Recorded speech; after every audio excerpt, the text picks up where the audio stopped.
Good morning. कुंकुमार्चन विधी हा नक्की काय असतो, कसा करावा, त्याचे काय महत्त्व आहे? तर कुंकुमार्चन विधीला अनन्यसाधारण असे महत्त्व आहे. हा विधी कसा केला जातो? प्रथम देवीची मूर्ती किंवा श्रीयंत्र एका पात्रात घेऊन ते स्वच्छ करावे. कुंकू अर्पण करणे म्हणजे काय? तर उजव्या हाताच्या अंगठा, मधले बोट आणि तर्जनी या बोटाने कुंकू घ्या.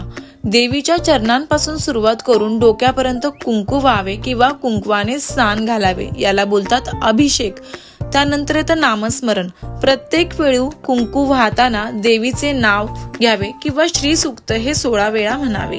यामध्ये नेमकी काय काळजी घ्यायची आहे? तर करंगळी आणि साफेकळी यांचा बोटांचा स्पर्श कुंकवाला किंवा देवीला होऊ देऊ नये. या पूजेमुळे सकारात्मक ऊर्जा येते असे मानले जाते.